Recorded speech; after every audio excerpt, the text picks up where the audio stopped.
And I do believe that we have rotten politics, and I'm not using that as an exaggeration. Hey everyone and welcome. In this video we're going to be having a look at something that might cheer you up a bit. Now if you didn't know, the National Trust, or as I like to call them, the National Untrustable, have listed 93 buildings that they want to remove from the National Trust, so remove from their protection. If you've not seen it, go and check it out. I'll put a link in the top right. Go and check it out and come back. Welcome back.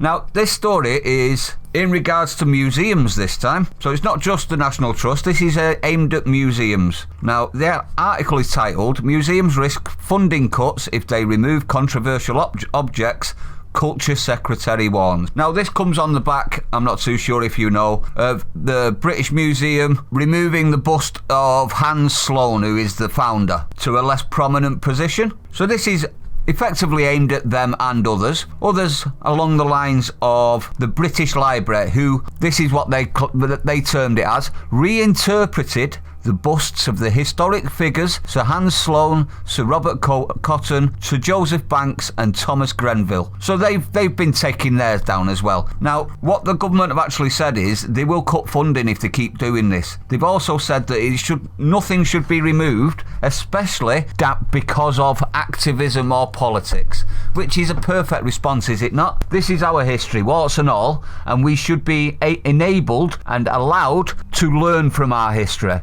Should we not? Is this not how we got to this country that we're in now? So this has really put the willies in both of them, to be honest. The museum has come out and said it's got no intention of removing anything, even though they've already removed something.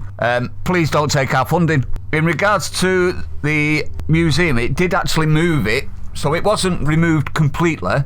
It was moved to an enlightenment gallery, is what they called it. And this is their words, quote, "Juxtaposed with objects that reflect that Sloane's collection was created in the context of the British Empire and the slave economy." It added, "We continue to acknowledge Sloane's radical vision of universal free public access to a national museum collection and the public benefit that it has generated through the British Museum." So they've effectively said, we've moved it, but please don't stop coming and giving us your money. Am I wrong with that one? Oh, and please government, don't take our funding, we needs it. Well, all I can say is, don't remove our history and you won't have to be taught a lesson, will you, museums and galleries? But let me know what you think, everyone. Is this more good news? It does seem to be that the Tories might actually be winning the battle against the bureaucrats. If this is the sort of stuff they're coming out with now, maybe, I'm probably wrong, but maybe they've listened for once. You never know.